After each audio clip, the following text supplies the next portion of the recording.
हम लोग बातचीत कर रहे हैं उत्तराखंड चिकित्सा समाज कार्य पर। और उत्तराखंड चिकित्सा समाज कार्य का आज यूनिट नंबर पहले का अंतिम पार्ट है। और ये टॉपिक जैसे ही आज समाप्त होगा, फिर मैं आप लोगों का मॉक टेस्ट कल से स्टार्ट करूंगा। और ये मॉक टेस्ट आपका लगभग 2 दिन चलेगा, लगभग 2 दिन चलेंगे। इसमें सामाजिक नीति से भी प्रश्न रहेंगे, समाज कार्य से भी प्रश्न रहेंगे आप लोगों के लिए, समाज सुधार से भी प्रश्न रहेंगे, समाज कार्य के क्षेत्र से भी प्रश्न आप लोगों के लिए लिए जाएंगे। कल से ये स्टार्ट रहेंगे मॉक टेस्ट आप सबका। तो सामाजिक नीति की अवधारणा, सोशल पॉलिसी, पता है आपको सोशल पॉलिसी किसे कहते हैं? बताना चाहेंगे आप लोग? सामाजिक नीति किसे कहते हैं, क्या आपको मालूम है? आप बताना चाहेंगे? बताएं, अगर पता है तो बताइए, अदरवाइज मैं आप लोगों से बातचीत करने चल रहा हूँ सामाजिक। मैं बताऊं फिर? जी सर, हमें नहीं पता। चलिए कोई बात नहीं। समाज की आवश्यकता और कल्याण विकास के लिए की गई। ओके, चलिए अब मेरी बात को ध्यान से सुनिए। आप देख रहे हैं सामाजिक नीति, ध्यान से सुनिएगा, पेपर में सवाल आता है। सामाजिक नीति में 2 शब्द मिल रहा है, एक शब्द आपको समाज मिल रहा है, दूसरा शब्द आपको नीति मिल रहा है। और समाज, जो सामाजिक शब्द है वो कहीं ना कहीं समाज से है, ये बात आप जानते हैं। और जो ये नीति शब्द आप देख रहे हैं, वो नीति शब्द का जो तात्पर्य है, नीति से है, पॉलिसी से है, किसी उद्देश्य को प्राप्त करने की बात किया जा रहा है यहाँ पर। किसी, मैं नोट कर रहा हूँ, आप लोग भी चाहो तो नोट कर सकते हो नीति का तात्पर्य, ठीक है। किसी उद्देश्य को प्राप्त करने के लिए सोच समझकर सोच समझकर लिया गया कदम, लिया गया कदम, बेसिकली कदम है जिसे हम कहते हैं नीति। अब समाज का अगर तात्पर्य पूछा जाए तो समाज सामाजिक संबंधों का जाल है, ये बात आप जानते हैं। समाज सामाजिक संबंधों का जाल है ये समाज। अब अगर मैं बात करूं कि सामाजिक नीति है क्या, तो आप ध्यान रखेंगे सामाजिक विशेष सामाजिक उद्देश्य है, उन विशेष सामाजिक उद्देश्य को समाप्त करने के लिए उपलब्ध संसाधनों पर नियंत्रण का प्रयोग, उपलब्ध उपलब्ध उपलब्ध संसाधनों पर नियंत्रण, उपलब्ध संसाधनों पर नियंत्रण, संसाधनों पर नियंत्रण एवं प्रयोग तथा प्रभावपूर्ण इस्तेमाल की गई या बनाई गई क्रियाविधि को सामाजिक नीति कहते हैं। अब ध्यान से सुनिएगा आप सभी लोग यहाँ पर। सामाजिक नीति सामाजिक संरचना की कमियों को दूर करती है। इंपॉर्टेंट तथ्य ये रहा, कमी को दूर करना, ठीक है। सामाजिक संरचना की जो कमियां हैं उनको दूर करती है सोशल पॉलिसी। असंतुलन को रोकती, असंतुलन वाले क्षेत्र से इसे दूर करने का प्रयास करती है। गोपाल कृष्ण गोखले एक विद्वान है, इन्होंने कहा है सामाजिक नीति को कि सामाजिक नीति एक साधन है जिसके माध्यम से आकांक्षाओं, एम्बिशन जिसको बोलते हैं, और प्रेरकों को इस प्रकार विकसित किया जाता है कि सभी के कल्याण में वृद्धि हो सके। सामाजिक नीति द्वारा मानव और भौतिक दोनों प्रकार के संसाधनों में वृद्धि की जाती है, जिससे पूर्व सेवा योजना की स्थिति उत्पन्न होती है और निर्धनता दूर होती है, और निर्धनता दूर होती है। ध्यान दीजिएगा आप सभी लोग यहाँ पर। कहने का तात्पर्य ये है कि जो समाज में असामाजिक तथ्य हैं वो भी एक प्रकार से दूर किया जाता है, निर्धनता को भी दूर किया जाता है, संसाधनों का अगर अभाव है तो उसको भी दूर किया जाता है, जो असंतुलित क्षेत्र है उसको भी दूर किया जाता है। यह एक प्रकार से साधारण शब्दों में सामाजिक नीति की डेफिनेशन है, या एक प्रकार से उसका कॉन्सेप्ट है। आगे अगर बात करते हैं सामाजिक नीति के कुछ परिभाषाओं पर, तो ध्यान दीजिएगा, यहाँ पर पीडी कुलकर्णी की एक परिभाषा है। उन्होंने क्या कहा है कि सामाजिक नीति विशेष सामाजिक उद्देश्यों को समाप्त करने के लिए उपलब्ध संसाधनों पर नियंत्रण एवं प्रयोग तथा प्रभावपूर्ण इस्तेमाल की गई या इस्तेमाल के लिए बनाई जाती है, वह प्रकार, वह टाइप आपकी क्या कहलाती है, सामाजिक नीति। और ये बात कहने वाला पीडी सामाजिक नीति में कुलकर्णी महोदय जी का नाम इम्पोर्टेंट है। वहीं अगर हम बात करते हैं तो एक नाम आता है एल्कॉक का। एल्कॉक कहते हैं कि सामाजिक नीति समाज विज्ञान में अध्ययन क्षेत्र के एक अनुशासन के रूप में अथवा वास्तविक जगत के सामाजिक क्रिया के रूप में परिभाषित किया जाता है। इनका कहना यह है कि जो सामाजिक विज्ञान है उनके अध्ययन के क्षेत्र में अनुशासन के रूप में, अथवा आप कह लीजिए वास्तविक जगत के सामाजिक क्रिया, वास्तविक जगत के सामाजिक क्रिया के रूप में आपकी सामाजिक नीति जो है एल्कॉक के अकॉर्डिंग आती है। वहीं बात करते हैं सामाजिक नीति जो है समिष्टवाद की राजनीति के रूप में और सामाजिक समस्याओं से निपटने में राज्य में हस्तक्षेप या अभ्यास के रूप में जानी जाती है, उसे सामाजिक नीति कहते हैं। और ये विलियमसन का नाम आता है, इसका नाम आता है विलियमसन का नाम आता है ये सामाजिक। वहीं अगर हम बात करते हैं सामाजिक नीति के और भी कुछ विद्वानों ने परिभाषा दिया है, जैसे अगर हम बात करें विद्वान थे उनका नाम था आइडेन। उनका क्या नाम था, आइडेन। मैं यहाँ पे लिख रहा हूँ आइडेन। इन्होंने कहा है कि सामाजिक नीति उन दशा, यानी उन परिस्थिति या दशा आप कह लीजिए, ठीक है, दशाओं प्राप्ति के संबंध में है, यानी उन सामाजिक नीति या उन परिस्थितियों की प्राप्ति से संबंधित है जिसमें यह समझा जाता है कि नागरिक अच्छा जीवन प्राप्त कर सकता है, नागरिक अच्छा जीवन प्राप्त कर सकता है। ये परिभाषा आइडेन की है, ये बात आप ध्यान रखिए सामाजिक, ठीक है। आगे बढ़ते हैं, देखते हैं सामाजिक नीति के लक्ष्य और कार्य को लेकर। सामाजिक नीति के लक्ष्य कौन कौन से होते हैं और उसके कार्य को।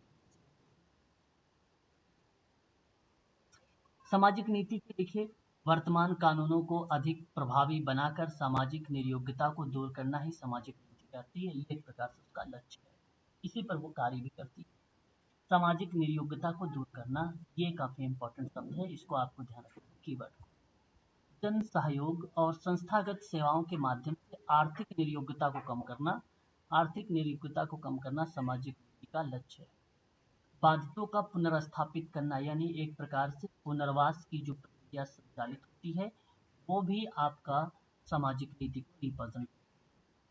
पीड़ित मानवता के दुखों और कष्टों को कम करना भी सामाजिक नीति का ही एक प्रकार का लक्ष्य माना जाता है। सुधारात्मक और सुरक्षात्मक प्रयासों में वृद्धि करना भी सामाजिक नीति का लक्ष्य माना जाता है। शिक्षा दीक्षा के समुचित व्यवस्था करना भी सामाजिक नीति का लक्ष्य होता है। जीवन स्तर में असमानताओं को कम करना भी सामाजिक नीति का लक्ष्य देखने को मिलता है। वहीं अगर हम बात करते हैं व्यक्तित्व के विकास के अवसरों को उपलब्ध कराना भी सामाजिक नीति का लक्ष्य माना जाता है। सामाजिक नीति का लक्ष्य आपको ध्यान रखना है, इस परिप्रेक्ष्य में हमें देखने को मिलता है।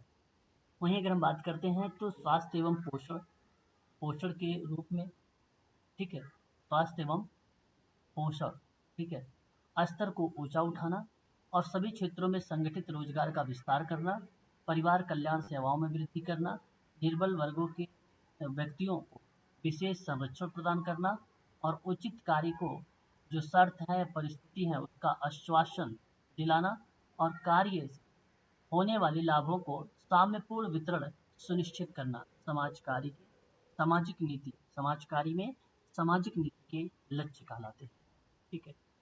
वैसे अगर हम बात करें तो समाज कार्य के लक्ष्य के ध्यान में रखते हुए तो उसके अंतर्गत ही सामाजिक नीति के कुछ उद्देश्य भी बनाए गए और सामाजिक नीति के जो उद्देश्य हैं सोशल पॉलिसी से, उनसे भी पेपर में सवाल आते हैं, आप लोग उसे भी एक बार ध्यान से देख लीजिए।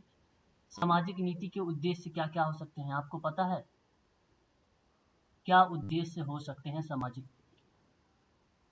नंबर 1, आप पॉइंट के रूप में मेंशन करिएगा। एक होता है आपका सामाजिक न्याय। सामाजिक न्याय से क्या तात्पर्य है, ध्यान दीजिएगा। सामाजिक न्याय के अंतर्गत अगर हम बात करते हैं तो सामाजिक नीति का जो उद्देश्य है वो समाज में सामाजिक न्याय को प्रभावी और सुनिश्चित करना। ध्यान सुनिएगा, सामाजिक न्याय को प्रभावी और सुनिश्चित करना सामाजिक। और सामाजिक न्याय के अंतर्गत समाज के सभी वर्ग के लोगों के हितों की रक्षा करना है। लोगों के हितों की रक्षा करना। हालांकि इससे जब भी पेपर में सवाल आते हैं तो आप इजीली इसके आइडेंटिफाई भी कर लेते हैं, ठीक है। और सामाजिक नीति के द्वारा समाज में आर्थिक, ध्यान रखेंगे, आर्थिक और एक शब्द याद रखेंगे आप लोग, सामाजिक, ठीक है। इनकी असमानता और भेदभाव को समाप्त करने के लिए नीतियां बनाई जाती हैं। भेदभाव को समाप्त करने के लिए नीतियां बनाई जाती हैं। वही एक प्रकार की सामाजिक, आप ध्यान रखें। दूसरी अगर हम बात करते हैं तो एक पार्ट हमारे सामने और आता है, उद्देश्य, वो आता है सामाजिक परिवर्तन। सामाजिक परिवर्तन क्या होता है, आपको ये भी ध्यान रखना है। परिवर्तन में अगर हम बात करते हैं आप लोगों से, ध्यान से सुन लीजिए। सामाजिक नीति के द्वारा समाज में परिवर्तन लाया जाता है, नीति के द्वारा परिवर्तन लाया जाता है, सोशल चेंज। और जिस समाज में विभिन्न प्रकार की समस्या और बुराइयों को खत्म करने का प्रयास किया जाता है और कुरीतियों को हटाया जाता है, वही पार्ट सामाजिक परिवर्तन कहलाता है। सामाजिक परिवर्तन यानी सोशल चेंज करके एक किताब आई थी, आपको पता है सोशल चेंज की किताब कब आई थी? सन 1922 में। किसने दिया था? आगबर्न ने किताब लिखा था। किसने लिखा था बताइए सोशल चेंज की किताब? अकबर। हाँ, आगबर्न का नाम आता है, ये बात आप ध्यान रखें। और सोशल चेंज में बहुत ही फेमस पर्सन है। सोशल चेंज की हम बात करेंगे आप लोगों से, ये बहुत ही फेमस विद्वान है, विलियम फील्डिंग, इनका नाम है आगबर्न, विलियम फील्डिंग आगबर्न। ध्यान रखेंगे इनके बारे में, इम्पोर्टेंट पर्सन है। और सर पूरा नाम क्या बोला इनका? हाँ, विलियम, मैं लिख देता हूँ, आप नोट कर लीजिए, William fielding Ogburn. William fielding Ogburn, ये उनका पूरा नाम है, ये आप ध्यान रखेंगे। और इनका कॉन्सेप्ट बहुत ही फेमस रहा है। इनके मैं कुछ किताबों के नाम बता देता हूँ, क्योंकि कई बार सोशल वर्क में किताबों को लेकर बार बार पूछा जाता है। सोशल चेंज को लेकर यहाँ पे सोशल चेंज का नाम आया है तो मैं आपको नोट करवा देता हूँ, इम्पोर्टेंट है ये विद्वान। सोशल चेंज एक किताब लिखा इन्होंने, ठीक है। और ये जो सोशल चेंज किताब थी, with respect to culture and original nature, और ये किताब अकबर्न के द्वारा सन 1922। ये बात आपको ध्यान रखना है, इम्पोर्टेंट विद्वान था ये, काफ़ी फेमस रहा। और सोशल वर्क में कई बार ये जो है सवाल लेकर आए हुए हैं, इसलिए आप उनका नाम जरूर ध्यान में रखें। दूसरी किताब इनके लिए बहुत ही फेमस रही, वो भी आप नोट करें। किताब का नाम था हैंडबुक ऑफ सोशियोलॉजी। अकबर्न की किताब रही, बड़ी ही चर्चित किताब रही। और इस किताब को अगर पब्लिश किया गया है तो अकबर्न के द्वारा सन 1960 में लगाइएगा, 1960 आप यहाँ पे लगाइएगा, 60, 19, एक मिनट 1960 मत करिए, 1947 करिए, 1940, 1947 करिए, 1947 ही करेक्ट जवाब रहेगा। फोर्थ एडिशन है 1960 का, ये 1960 का फोर्थ संस्करण है, फोर्थ संस्करण 1960 क्लियर हो रहा है ना? बताइए एक बार। जी सर। हाँ, जी सर। ये बात आप लोग ध्यान रखेंगे। एक किताब अगर हम बात करें बड़ी फेमस और आप लोग भली भांति तरीके से परिचित भी होंगे, कल्चर लैग के बारे में। आप जानते हैं कल्चर लैग बहुत फेमस किताब रही है। जी सर, अकबर। हाँ, मैं नोट कर रहा हूँ, बहुत फेमस किताब, सोशल वर्क में कई बार पूछा जा चुका है, कल्चर लैग थ्योरी। ये कॉन्सेप्ट सन 1922 की ही है, इसे भी आप लोग ध्यान रखेंगे, अकबर का ही नाम हमें देखने को मिलेगा। बस इतनी किताबें तो आपको इसके अंतर्गत ध्यान रखना है, क्योंकि इनका नाम आ गया तो मैंने आप लोगों को यहाँ पर इनके बारे में थोड़ा सा बता दिया है। सर ये लास्ट वाली बुक का नाम रिपीट कर दीजिए। कल्चर लैग मैम, सांस्कृतिक ले विलंबना, 1922 में ही है ना सर? हाँ, 1920 क्लियर हुआ? जी सर। इसका मतलब क्या होता है सर, सांस्कृतिक विलंबना का? हाँ, सांस्कृतिक विलंबना, देखिए समाज में अगर हम बात करें तो लैग यानी सांस्कृतिक विलंबना से भी कोई चीजें जो है सीखी जाती है, सांस्कृतिक विलंबना। अब इसका जो अर्थ है भौतिक संस्कृति, सांस्कृतिक विलंबना किसका अर्थ है? भौतिक संस्कृति, भौतिक संस्कृति को आगे बढ़ाना और अभौतिक को पीछे रखा जाना, वह सांस्कृतिक पिछड़ापन दर्शाता है और जिसको कहा जाता है सांस्कृतिक विलंबना। क्या मैं लिखवा दूं या समझ गए हैं आप लोग?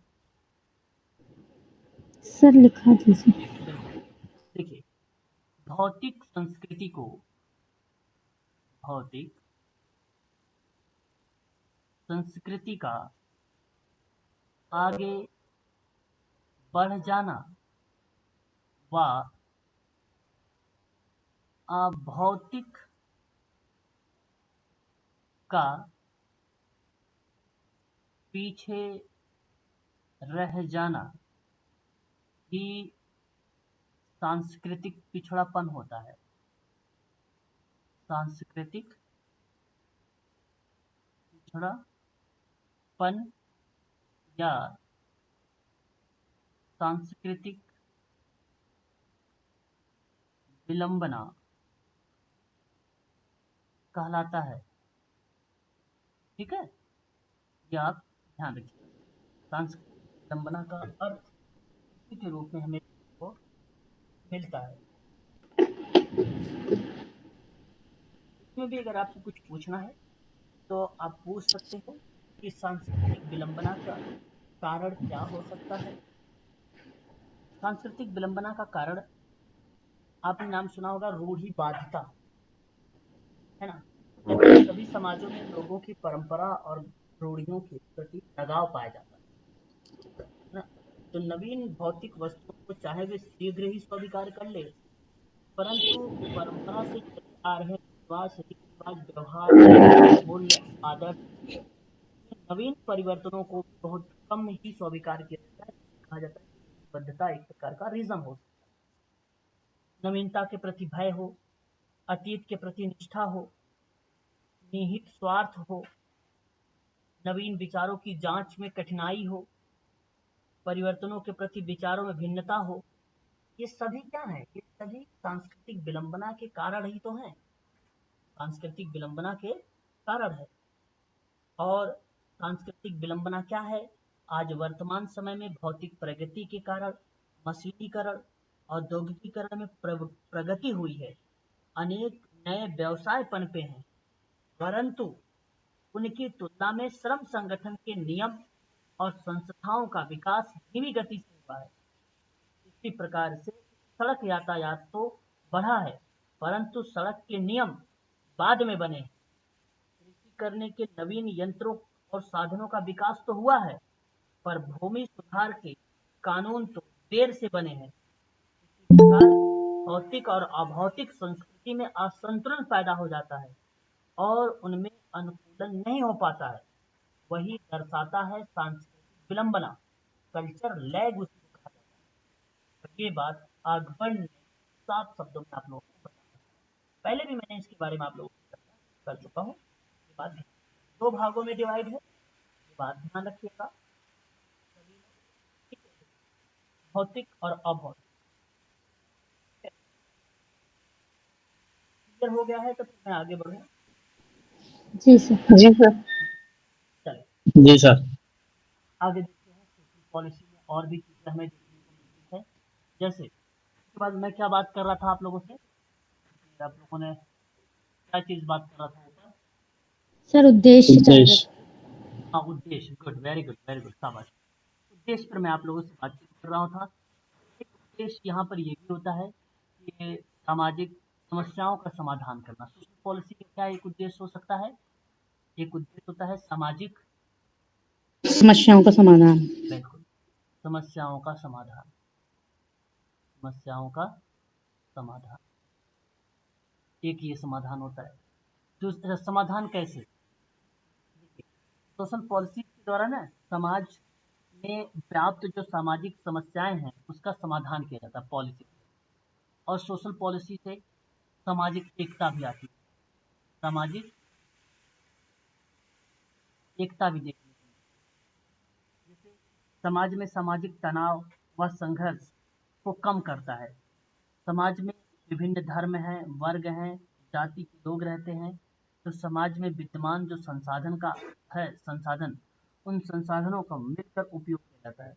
तो सोशल पॉलिसी के द्वारा सभी लोगों का समान अवसर प्रदान किया जाता है, जिससे सामाजिक एकता स्थापित होती है। सामाजिक एकता स्थापित होती है। और एक आपका होता है,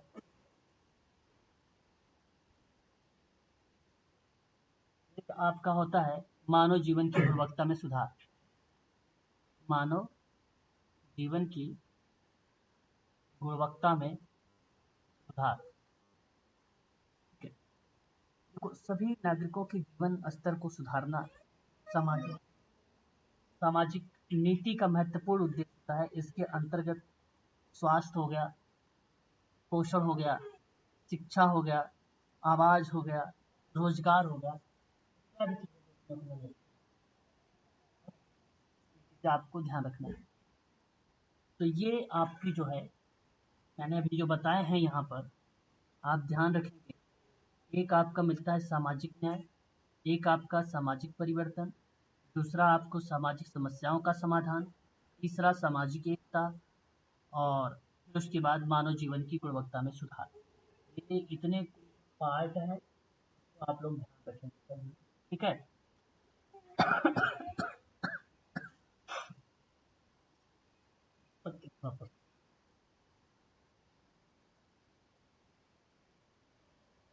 ये चीज़ आप ध्यान रखिएगा थोड़ा सा। अगला पॉइंट भी हमारे लिए इम्पोर्टेंट होगा और उसे भी आप लोग ध्यान रखिएगा क्योंकि उससे भी हम लोगों से पेपर में सवाल पूछे। जैसे मैं आप लोगों से एक चीज़ और जिक्र करने चाह रहा हूँ, सामाजिक नीति के क्षेत्र होते हैं और उसे 5 Ys के नाम से जाना जाता है। अभी आप लोग यहाँ पर भी देख रहे हैं सामाजिक नीति की जो क्षेत्र है, मुख्य रूप से यहाँ पे 3 प्रमुख क्षेत्र बताए जा रहे हैं। अभी इन 3 प्रमुख क्षेत्रों पर मैं बात करूंगा आप लोगों से, लेकिन उससे पहले मैं आपको एक बात बता दूं।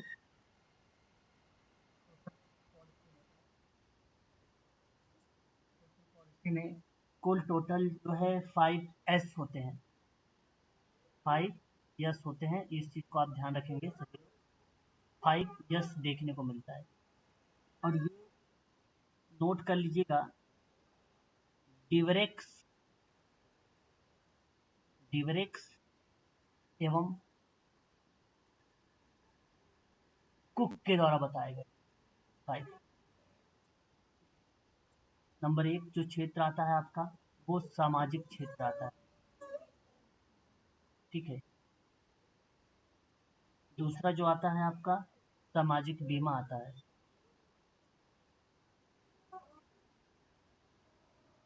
तीसरा जो आता है सामाजिक संरक्षण आता है।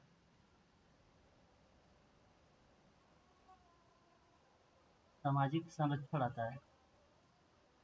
चौथा जो होता है सामाजिक सेवाएं आती है। सामाजिक सेवाएं आती है। पांचवा जो आता है आपका सामाजिक अधिकार आता है। सामाजिक अधिकार आता है। ये कुल टोटल 5 क्षेत्र हुए हैं। 5 क्षेत्र आते हैं। अब नोट कर लीजिए कौन से क्षेत्र में क्या क्या चीजें आती हैं। सामाजिक क्षेत्र में स्वास्थ्य आएगा आपका, शिक्षा आती है, जल आता है, स्वच्छ आवास आता है। स्वच्छ आवास आता है। सामाजिक बीमा में पेंशन आता है, बेरोजगारी भत्ता आता है, बेरोजगारी भत्ता आता है और बाधिता भत्ता आता है, ये आता है। सामाजिक संरक्षण में खाद्य सहायता आता है, पूरक आहार आता है और आय का हस्तांतरण आता है। आय का हस्तांतरण आता है। सामाजिक सेवाएं में समाज के कमजोर वर्ग, समाज के कमजोर वर्ग और असुरक्षित वर्ग और असुरक्षित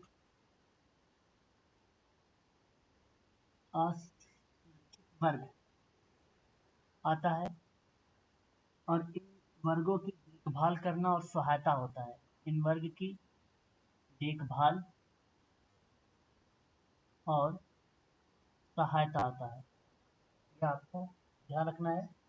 और सामाजिक अधिकार में श्रमिक या श्रमिकों, महिला एवं बाल अधिकार आता है। बाल अधिकार आता है। ये चीजें आती हैं। 5 क्षेत्र हैं। डेवरेक्स एवं कुक के द्वारा दिया गया था। इसको 5S के नाम से जाना जाता है। 5S के नाम से जाना जाता है। इसको आप लोग ध्यान रखिएगा। ठीक है, जी सर। बताइए।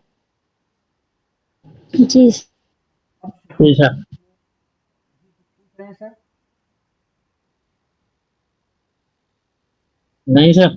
ठीक है, अब देखिए 5 क्षेत्र होने के बाद आपको 3 प्रमुख क्षेत्र के नाम याद रखने होंगे। इन 3 प्रमुख क्षेत्रों के नाम कौन कौन से? देखिए, एक तो सामाजिक कार्यक्रम और उससे संबंधित कार्य है। दूसरा है समुदाय के विभिन्न वर्ग से संबंधित सामाजिक नीति। तीसरा है सामाजिक दृष्टि से महत्वपूर्ण समाज के विभिन्न वर्गों से संबंधित सामाजिक नीति। आपका 3 ऐसे क्षेत्र हमें देखने को मिल सकते हैं। यहाँ मैं आपको बताना चाहूँगा कि जो सामाजिक नीति के क्षेत्र होते हैं वो आप सामाजिक सुरक्षा को भी कहेंगे। सामाजिक सुरक्षा भी एक प्रकार की क्षेत्र ही है। सामाजिक देखभाल की अगर मैं बात करूं आप लोगों से, ये भी एक प्रकार का क्षेत्र ही है। और समाज कल्याण की बात करूंगा, समाज कल्याण भी एक प्रकार की सामाजिक नीति का ही क्षेत्र है। सामाजिक नियंत्रण की बात करूंगा तो भी सामाजिक पॉलिसी या सोशल सामाजिक नीति के भी क्षेत्र कहलाते हैं। स्वास्थ्य की बात करूं, स्वास्थ्य भी एक क्षेत्र है। शिक्षा की बात करूं, शिक्षा भी एक क्षेत्र है। आवास भी एक क्षेत्र है। पेंशन भी एक क्षेत्र है। ठीक है, बेरोजगारी भत्ता, बेरोजगारी भत्ता भी एक क्षेत्र है। ठीक है, न्याय भी एक क्षेत्र है। पुनर्वास भी एक क्षेत्र है। पुनर्वास भी एक क्षेत्र है। और श्रम नियमन, श्रम नियमन भी एक प्रकार का क्षेत्र है। तो वैसे तो बहुत सारे क्षेत्र हैं, मैंने मुख्य रूप से 5 का नाम बताया। इम्पोर्टेंट है, और 3 प्रमुख याद रखेंगे, जहाँ सामाजिक कार्यक्रम और उससे संबंधित कार्य और विभिन्न वर्गों के संबंध में सामाजिक वर्गों के संबंध में जो है सोशल पॉलिसी की बात की जा रही है। ठीक है, ये बात ध्यान रखिए, स्पष्ट रहेगा। सर एक मिनट बता दीजिए पिछली स्लाइड। स्लाइड, ओके, स्लाइड सामाजिक कार्यक्रमों के बारे में पूछ रहे हो। जी सर बस थोड़ा सा राइट। मैं बता दूंगा, इन्हीं स्लाइड की बात कर रहे हो। जी ओके, सामाजिक कार्यक्रम और उसके संबंध में कार्य आपको पता होना चाहिए। अगर जो हम क्षेत्रों पर बात करते हैं, जैसे कि समाज सेवा, जैसे शिक्षा हो गया, स्वास्थ्य हो गया, परिवार हो गया, नियोजन हो गया, पोषण हो गया, आवास हो गया, इसके लिए आप लगातार देख रहे हैं कि योजनाएं बनाई जा रही हैं, कार्यक्रम बनाए जा रहे हैं वृद्धि और सुधार के लिए। ये सामाजिक कार्यक्रम और उससे संबंधित कार्य इसमें शामिल हैं। यहाँ तक कि आप निर्बल वर्ग के जो लोग हैं, जो अनुसूचित जाति और जनजाति के लोग हैं, उनके कल्याण और उसके सामाजिक आर्थिक विकास को मोटिवेट किया जा रहा है। कहीं न कहीं सामाजिक कार्यक्रम और उससे संबंधित कार्य ही संचालित होते हैं। स्थानीय स्तर पर पूरक कल्याण सेवाएं हो या विकास के लिए नीति निर्धारित की जा रही हो, तो भी वो समाज कल्याण और उससे संबंधित कार्य में ही संचालित होते हैं। सामाजिक सुधार के लिए नीति का अगर नीति बनाई जा रही है, प्रतिपादित हो रही है, समाज कल्याण और उससे संबंधित कार्य। सामाजिक सुरक्षा के लिए अगर कोई नीति बनाई जा रही है, तो भी वो समाज कार्यक्रम और उससे संबंधित।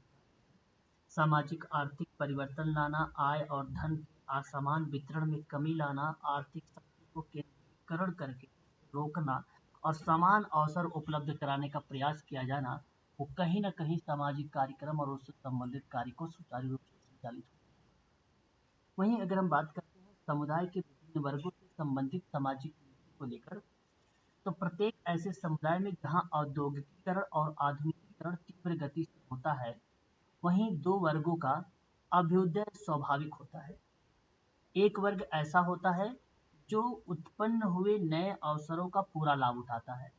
उदाहरण के तौर पे उद्योगपति हो गए, बड़े-बड़े व्यवसाय हो गए, प्रबंधक लोग हो गए, बड़े कृषि लोग हो गए, ये लोग संचालित होते हैं ये समुदाय के जो विभिन्न वर्ग में, एक वर्ग में। और दूसरा वर्ग क्या है?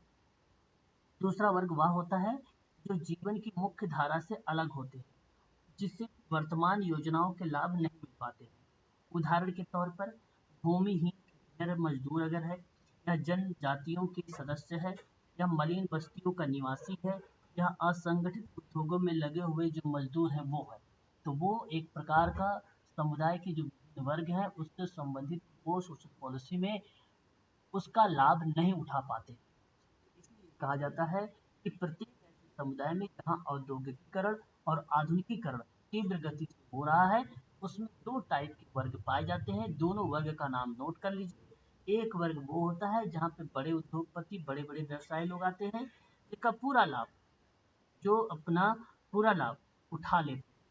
और दूसरा वर्ग वो होता है जो अपना पूरा लाभ नहीं उठा पाते। ये आप ध्यान रखेंगे दूसरे वाले। वहीं तीसरे की बात करता हूँ, सामाजिक दृष्टि से महत्वपूर्ण समाज के जो विभिन्न वर्ग हैं उनके बारे में।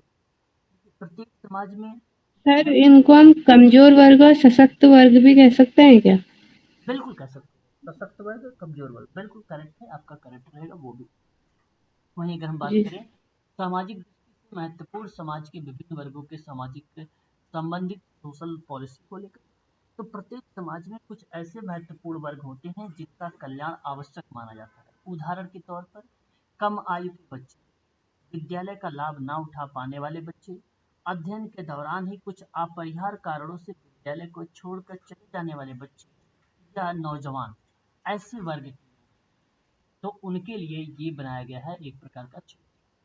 तो एक में तो नीति कार्यक्रम वगैरह आ जाएगा, दूसरे में 2 टाइप के वर्ग हैं। अभी आपने बताया, एक सशक्त वर्ग, एक निर्धन वर्ग, ये संचालित होगा। तीसरे में आपको बताया जा रहा है कि विभिन्न वर्ग, वर्ग का मतलब ये होता है शिक्षक का वर्ग है, महिलाओं का वर्ग है, पुरुषों का वर्ग है, बच्चों का वर्ग है, इनमें अगर हम बात करें, इन वर्गों की बात करें तो इनको अवसर नहीं मिल पा रहा है, ये लाभ नहीं उठा पा रहे हैं।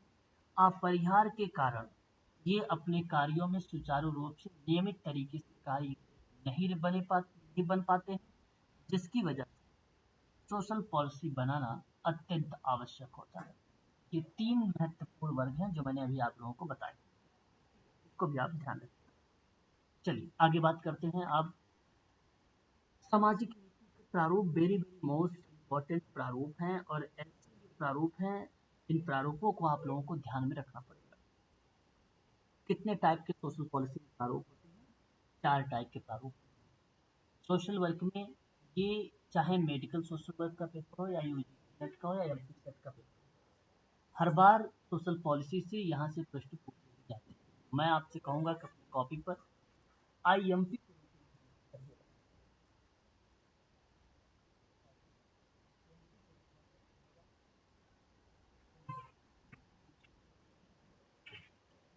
वहीं अगर हम बात करते हैं समाज कल्याण प्रारूप से, जो तात्पर्य है सामाजिक विकास हेतु बनाई गई उन रणनीतियों से जिसके अंतर्गत कल्याणकारी राज्य की अवधारणा परिलक्षित होती है। कल्याणकारी राज्य से आशय ऐसे राज्य से है जो समाज के प्रत्येक व्यक्ति, समूह, समुदाय और एक व्यापक समाज प्रगति, जाति, धर्म सभी के विकास हेतु वचनबद्ध है।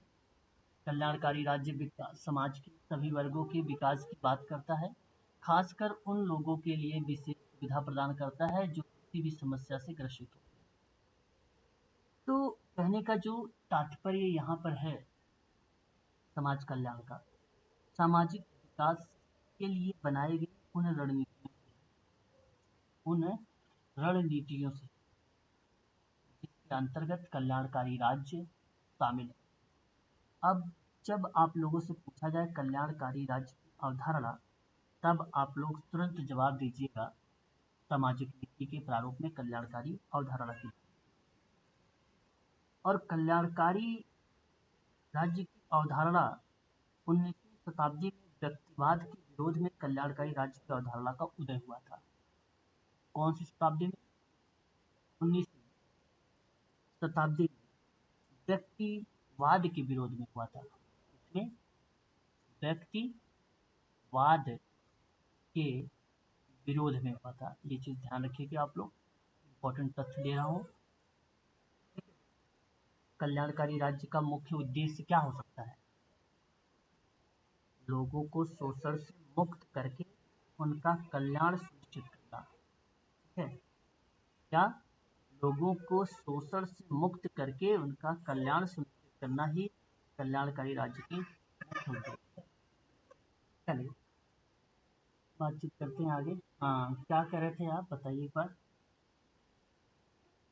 लोगों को शोषण से मुक्त करके जी लोगों को शोषण से मुक्त करके उनका हाँ, क्या था आगे सर? यहाँ पे उनका कल्याण करके हाँ, लोगों को शोषण से मुक्त करके कल्याणकारी राज्य की व्यवस्था ही कल्याणकारी। आप क्या पूछना चाह रहे हैं, आप लोग ये बताइए मुझे ना। आप लोग में से कोई बच्चा कुछ पूछ रहा था मुझसे अभी।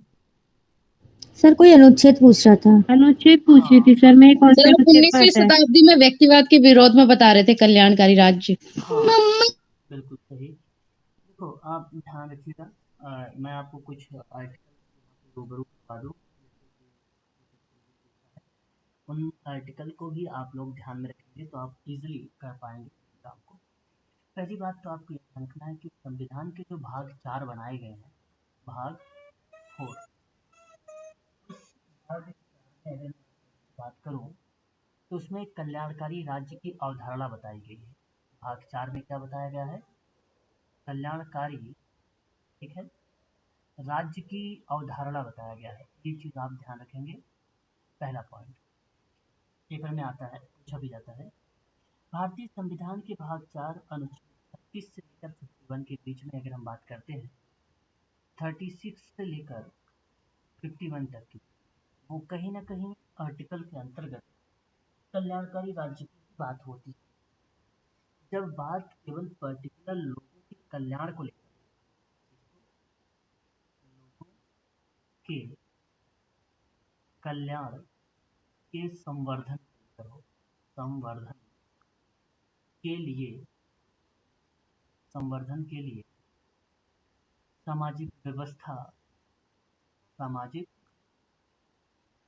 व्यवस्था को सुरक्षित करने के लिए राज्य तब आप लोग लगाइएगा अनुच्छेद 38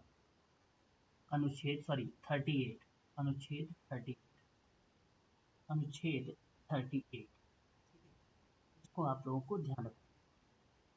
अब अनुच्छेद 38 के बाद जैसे आपको 38 लोगों के कल्याण के संवर्धन के लिए है, तो अनुच्छेद 37 डीपीएसपी का आवेदन है। राज्य के नीति निर्देशक जो तत्व हैं के आवेदन के बारे में बात की है। 39 का ए बहुत इंपॉर्टेंट है, इसको आप ध्यान रखिए। समान न्याय और मुक्त कानूनी सहायता है, very very most important, note करिएगा कॉपी पर सभी लोग। समान न्याय एवं मुफ्त कानूनी सहायता, ये आप ध्यान रखेंगे 39 का ए। और अनुच्छेद 40 ग्राम पंचायत का गठन आप ग्राम पंचायत का संगठन आप नोट करेंगे। और अनुच्छेद 43 आप नोट करेंगे, श्रमिकों के लिए उचित जीवित मजदूरी, श्रमिकों के लिए जीवित मजदूरी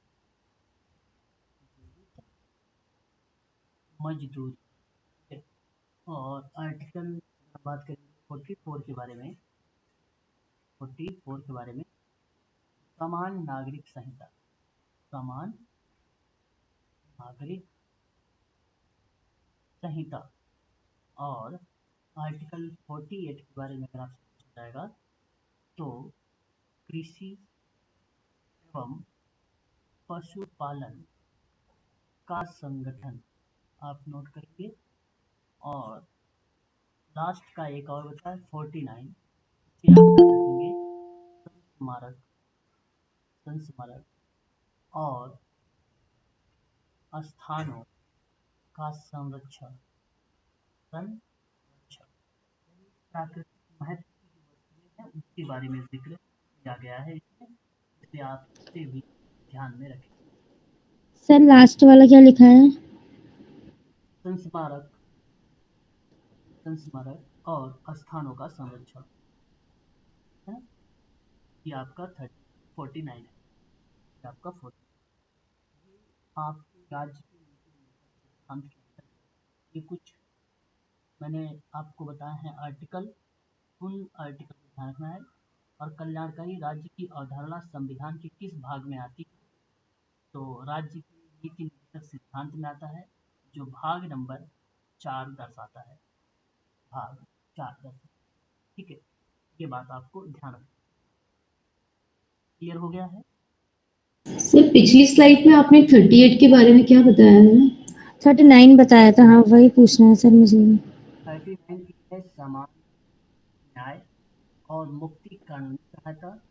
और आपका 38 है लोगों के कल्याण के संवर्धन, आपका पिछली स्लाइड। ठीक है सर इससे पहले जब आपने डेफिनेशन लिखाई थी ना तब बताया था अनुच्छेद 39 कुछ। अनुच्छेद 39 अनुच्छेद 39 बता दीजिए, केवल 39 ए कर दीजिए, बगल में ए कर लीजिए, ठीक है सर। का ए कर जी। लीजिए, अनुच्छेद 39 ए। ठीक है, जहाँ आप लोगों से बात किया जाए 39 में, वो आपको दर्शाता है राज्य और पालन की जाने वाली नीति के कुछ सिद्धांत बताता है ना, नीति के कुछ सिद्धांत बताता है, राज्य के पालन की जाने वाली नीति के कुछ सिद्धांत, वो है 39। ठीक है, यहाँ पर आप इसको ध्यान रखें। 39 के कई पार्ट होते हैं, खासकर पहला वाला इम्पोर्टेंट। ठीक है, तो सर एक बार 37 बता दीजिए थोड़ा सा। 37 आपको यहाँ पे दर्शाया जा रहा है।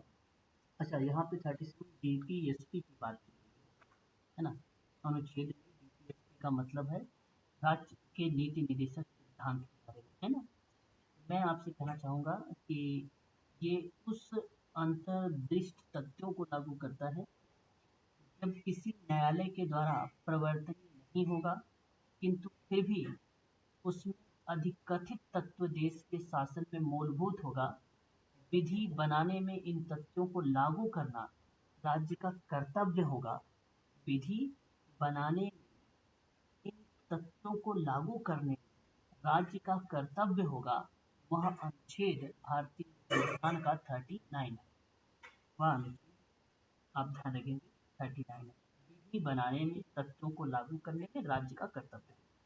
ये आपका 39 दर्शाएगा। करेक्ट रहेगा। बताइए जो डीपीएसपी के आवेदन के बारे में 30। सर ये directive principle of state policy DPSP समझा नहीं, फिर से बताइए क्या कह रहे हैं आप। डीपीएसपी का full form directive principle of state policy. हाँ करेक्ट है। डीपीएसपी का full form directive principles of state policy है।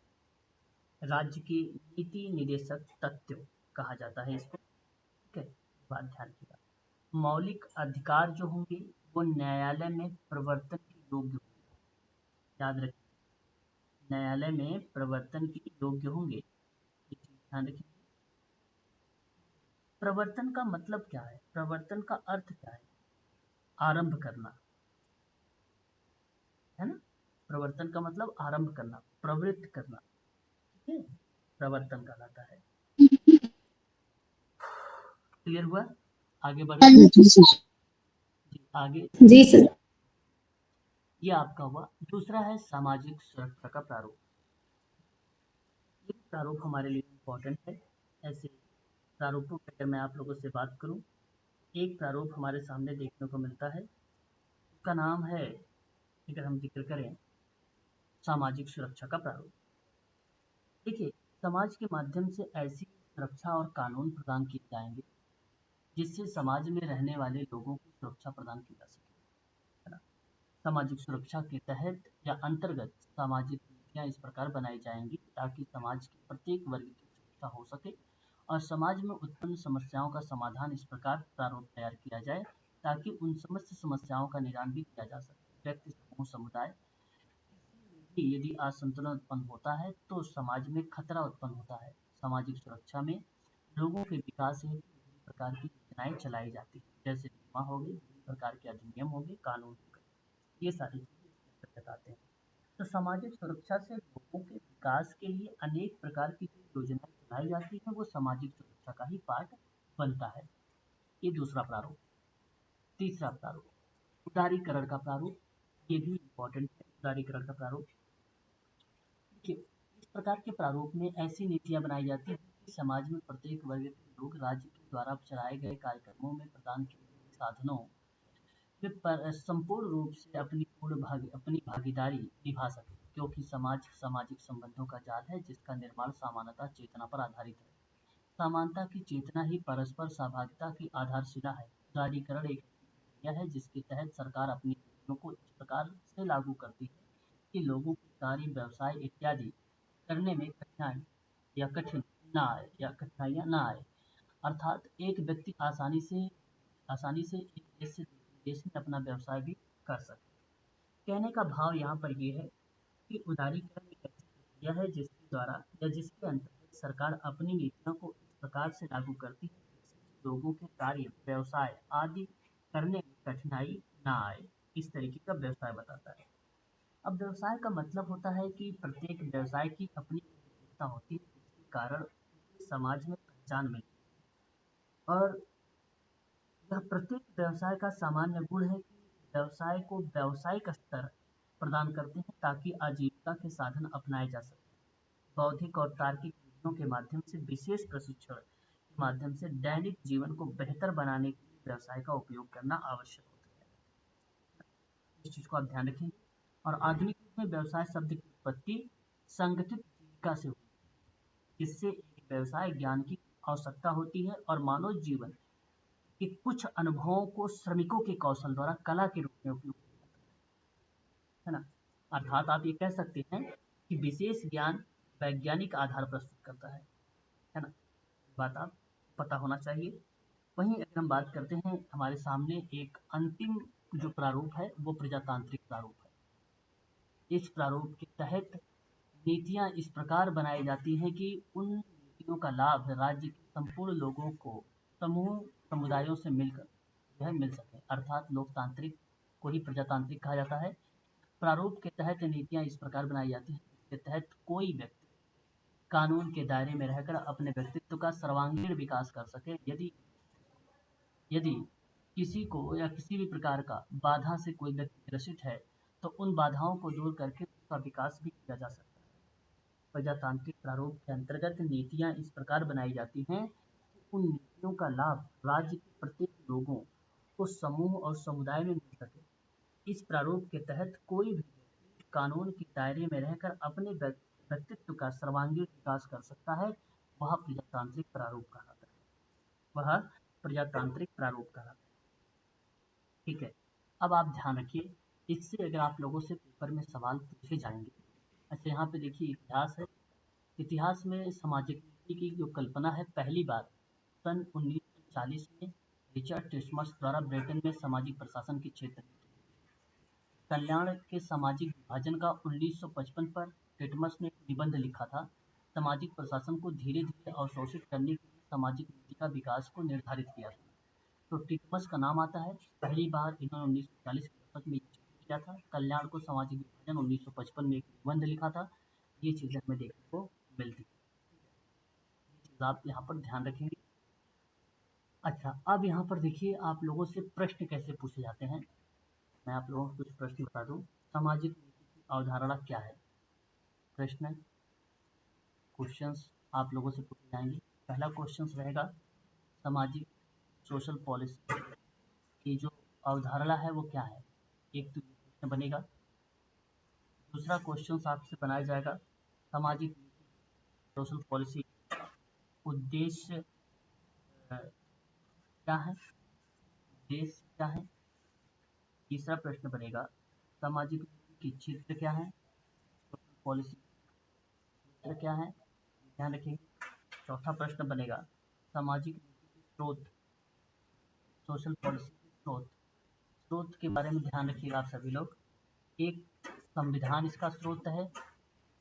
दूसरा स्रोत की बात करें प्रशासन है। तीसरा स्रोत की बात करें कानूनी विधान है। चौथे स्रोत की बात करें तो राष्ट्रीय योजना है। राष्ट्रीय योजना ये स्रोत है। उसके बाद सोशल पॉलिसी के प्रारूप कौन कौन से हैं अभी अभी आप लोगों ने देखा है। प्रारूप ध्यान रखिएगा। और सोशल पॉलिसी के कार्य और लक्ष्य क्या है आप ध्यान रखिएगा। तथा प्रश्न हो जाएगा सोशल पॉलिसी के कार्य व लक्ष्य। आपका सोशल पॉलिसी का जो कॉन्सेप्ट है पूरा का पूरा इसमें कवर हो गया है। सर ये स्रोत में लास्ट क्या लिखा हुआ है? दो सोशल पॉलिसी के कार्य और लक्ष्य। सर स्रोत में राष्ट्रीय योजना, संविधान है, प्रशासन है, कानूनी विधान है, राष्ट्रीय योजना है। ये आपकी सोशल पॉलिसी स्रोत कहलाते हैं। संविधान, प्रशासन, कानूनी विधान और राष्ट्रीय। प्रशासन में आपको ध्यान रखना है। प्रशासन जो है इस प्रशासन में अगर हम बात करें प्रा एक उपसर्ग है। ठीक है, प्रशासन मूल रूप से संस्कृत शब्द है। प्रा जो शब्द है उपसर्ग है, दास धातु से बना हुआ है। इसका अर्थ होता है महान या उत्कृष्ट तरीके से शासन करना। आजकल शासन का अर्थ जो है सरकार समझा जाता है कि वास्तविक अर्थ जो है मार्गदर्शन करना होता है ना। प्रशासन का वास्तविक अर्थ क्या होता है? मार्गदर्शन होता है, आदेश या आज्ञा देना है ना, होता है। उसी प्रशासन के अर्थों में अगर हम बात करें, शासन के विशिष्ट उद्देश्य और लक्ष्य की प्राप्ति के लिए बहुत से व्यक्तियों के संबंध के निर्देश, नियंत्रण और समन्वय करने का एक कला माना जाता है। उसी परिप्रेक्ष्य में एक नाम आप लोगों ने सुना होगा, लूथर गुलिक का, जिन्होंने पोस्ट कार्य के बारे में बातचीत, इसके बारे में बात किया है, पोस्ट कार्य। Post card. ये सारी चीजें हैं जो आप लोगों को ध्यान में रखना है। सारी चीजें मैंने इम्पोर्टेंट जो मैंने आप लोगों से सोशल पॉलिसी बातचीत कर लिया है। कोई टॉपिक सोशल पॉलिसी थोड़ा नहीं है। आने वाले टाइम में आप लोगों से मैं क्वेश्चन करूंगा, तभी आप लोग वहाँ पर देखिएगा सोशल पॉलिसी क्वेश्चन आपके मैच कर, ठीक है ना। कल से आप लोगों की थोड़ी सी प्रैक्टिस चलेगी 2 दिन की, ठीक है। 2 दिन आप सबकी जो है प्रैक्टिस। अरे क्या कह रहे हैं आप? सामाजिक नीति जो होती है ना, तो ये किसके द्वारा, जैसे प्रारूप के अकॉर्डिंग इसको तैयार करते हैं, लेकिन किसके द्वारा तैयार की जाती है? सामाजिक जो प्रारूप हैं द्वारा तैयार की जाती है, और कौन से प्रारूप में आता है नहीं नहीं, सामाजिक नीति प्रारूप के अनुसार बनाई जाती है, लेकिन इनको तैयार कौन करता है, नीतियां कौन बनाता है? समाज बनाएगा या समाज का जो संगठन होते हैं वो बनाते हैं, या कौन बनाते हैं? सामाजिक नीति कौन बनाता है, शायद आप यही पूछ रहे हाँ हैं, जी, है ना। हाँ जी, सामाजिक हाँ नीति जी। करना सरकार के द्वारा जानबूझकर किया गया एक कार्य होता है जो नागरिकों के कल्याण में वृद्धि कर सके, उसके आधार पर सोशल पॉलिसी बनाई जाती है। और यहाँ पे भूमिका सामाजिक नीति के अंतर्गत सरकार की, और क्योंकि नीति वो होती है जो समाज की आवश्यकता, जटिलता, संरचना और समस्याओं के अनुरूप तैयार की, और ये काम सरकार करती है। मुख्य लक्ष्य इसका वही है कि समाज कल्याण और सामाजिक विकास का इसका मोटो यही है, सोशल वेलफेयर पॉलिसी का, है ना। मेन अच्छा, मतलब जैसे समाज की आवश्यकता होगी उसके अनुसार बनेगा, या समाज की समस्या के अनुसार बनेगा? समाज की समस्या के अनुसार बनेगा। समाज की समस्याएं क्या है, उसकी आवश्यकता क्या है ना, आवश्यकता के अनुसार उसकी नीड क्या है, उसके अनुसार बनाएगा पॉलिसी, तो उसी के अनुसार बनाई जाए। हम कहेंगे अगर आपसे कोई पॉलिसी बनाओगे तो आप पॉलिसी हमारी आवश्यकता के अनुसार बनाओगे, मेरे अनुसार कि मुझे क्या क्या जरूरत है, इसके आधार पर आप मुझे पॉलिसी बनाओगे। अपने फायदे के लिए थोड़ी बनाओगे कि मेरा पर्टिकुलर फायदा हो। आप सोचेंगे मेरे जैसे कई लोग कॉमन बेरोजगार हैं, कॉमन समस्याएं हैं, उन पर आप बनाओगे इस प्रकार से उनके। तो सामाजिक न्याय और अवसर का समानता स्थापित करने के लिए सामाजिक नीति बनाई। सामाजिक न्याय और अवसरों का समानता स्थापित करने के लिए बनाई जाती है। समाज जी। के कमजोर वर्ग के लोग हैं समाज में, उनके लिए बनाई जाती है। जो सक्षम लोग होंगे उनके लिए बनाने की क्या जरूरत है। और सक्षम लोगों के लिए अगर आप सोशल पॉलिसी बनाते हैं तो सरकार का जो राजकोष होता है, टैक्स इत्यादि जो बेनिफिट होते हैं, वहाँ पर फायदे उनके लिए, है ना। हालांकि मध्यम वर्ग, गरीब वर्ग के लोगों से भी सरकार पैसे ले रही है, ऐसी बात नहीं है। उनके भी पैसे अगर अकाउंट बैंक में जमा हो रहे हैं, बैंक में जो पैसे हैं, बड़े बड़े जो उद्योगपति लोग हैं उनको पैसे लोन इंटरेस्ट ब्याज पे, तो कहीं ना कहीं मध्यम वर्ग के पैसे भी काम आए, गरीब वर्ग के लोग हैं उनके भी पैसे सरकार के काम आए, है ना। तो कोई चीज़ें जो है सरकार के द्वारा ही तय की सब चीज़ें है सरकार बना। सर वो ग्रुप में आज जी आपने सर। प्रश्न भेजे थे ना बहुत सारे सामाजिक नीति पर। हाँ, इस सभी प्रश्नों का मैं बातचीत करूंगा आप लोगों से कल से आपकी प्रैक्टिस। और सर उसमें आंसर्स नहीं है ना, कोई कोई कोई बात दिक्कत हो नहीं, रही थी। आंसर मिल जाएंगे आपको, है ना, सारे ठीक है सर ये यूनिट खत्म हो गई क्या? हाँ, यूनिट 1 आपका खत्म हो चुका है। ये क्यों सर, मतलब ये 7th यूनिट है ना सर, सामाजिक नीति नियोजन और सामाजिक विकास। पहले से आप देख सकते हैं यूनिट, फर्स्ट यहाँ है। पर आप देख सकते हैं आपका यूनिट ओपन हो चुका है। और ये रहा आपकी, सर ये सर पहली सिलेबस यूनिट को का हिंदी लास्ट में टॉपिक है। सेंड कर देंगे आप? ये आपकी यूनिट रही है। इसमें आपका जो है ये पॉइंट्स आप देख सर ये सिलेबस को सर हिंदी में सेंड कर सर देंगे ये आप? क्या कहते हैं, सेट और नेट का है ना सर, ये उसमें भी है ना सर ये ये? जो प्रिंसिपल ऑफ सोशल वर्क है, ये उत्तराखंड, आप यहाँ पे देखिए, आपको उत्तराखंड मेडिकल सोशल वर्क का ये सोशल सर्विस है, सोशल वेलफेयर है, सोशल एक्शन है, सोशल रिफॉर्म है एंड सोशल पॉलिसीज है। ये आपका यूनिट नहीं है। सर, अब आप नहीं लोगों सर, की जो ये तो क्लास चलाई जाएगी वो social welfare service in India, पहले प्रैक्टिस होगा, प्रैक्टिस के बाद आपकी क्लास चलेगी कि भारत में समाज कल्याण सेवाएं कौन कौन सी हैं, उनके बारे में बात करेंगे। फिर स्वैच्छिक एजेंसियां हैं जो समाज कार्य में काम कर रही हैं, उनकी क्या भूमिका है, और जो समाज क्रिया है अंतर्गत मेजर प्रॉब्लम्स हैं, उन मेजर प्रॉब्लम्स में जैसे दहेज को लेकर है, चाइल्ड बाल विवाह को लेकर है, ठीक है, और चाइल्ड जो है बाल मजदूरी को लेकर है, कास्ट संघर्ष को लेकर है, ठीक है, इन सभी के बारे में हम लोग बातचीत करेंगे। सर ये सेट और नेट में भी ये यूनिट है ना सर ये? हाँ, सेट नेट की अगर हम बात करें तो ये बेसिकली थोड़ा सा सेट और नेट का डीप में है, लेकिन सोशल पॉलिसी में काफ़ी लगभग 75% मदद करेगा ये सेट और नेट। और सर ये आप 100% सर, आपका जो मैच करने वाला है वो Uttarakhand medical social selection board में मदद करेगा। सर ये आप उसमें सेट और नेट में पढ़ाएंगे ना, ये 7th यूनिट हाँ, मतलब आप ये बाद सारी में? चीज़ें चलेंगी, सेट नेट में चलेंगी, वो तो हाँ आएगा सर, वही सब आएगा, वही पूछ आने वाले टाइम आ सर जाएगा। सर, सर सर मैं पूछ रहा इसका था कि 2 महीने में, हेलो हम्म, सर, मैं पूछ रहा था कि मतलब सेट का कोर्स खत्म हो जाएगा सर, उसमें वो जो हाँ, सेट वो की। कोशिश किया जाएगा सेट का कोर्स खत्म करने के लिए, फिर उसके बाद आपकी अब प्रैक्टिस चलाएंगे क्वेश्चन पेपर की, ठीक है, पीवाईक्यू के रूप में, जो मैंने 2004 से लेकर बनाया है पूरा 2023 तक का सेट पूरा प्रैक्टिस वाला, जी सर, और ये जी करवाएंगे अब आप लोगों का, और ये मैं जल्द ही सर हमें भी ज्वाइन करवा दीजिएगा उसमें। ये जल्द ही क्योंकि सर सर क्योंकि सर एमपीपीएससी में बस मेरे ख्याल से पता है वो क्वेश्चन पुराने उठा के ही देगा, नए क्वेश्चन नहीं बनाने वाला वो। पहली बार हो रहा सेट का ना, प्रीवियस ईयर का ही क्वेश्चन उठाएगा बिल्कुल। हाँ हाँ, एमपीपीएससी ऐसे ही करता है सर, क्वेश्चन उठाता है बस हो गया।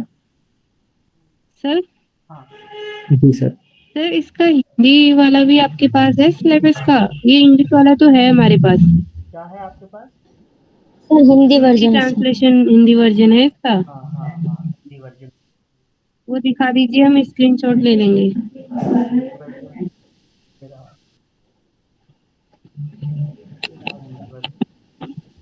सर स्क्रॉल करके ऊपर कर दीजिए थोड़ा। हाँ, करते जब स्क्रीनशॉट लेते रहते हैं, कर रहे हैं, चाहे आपका जी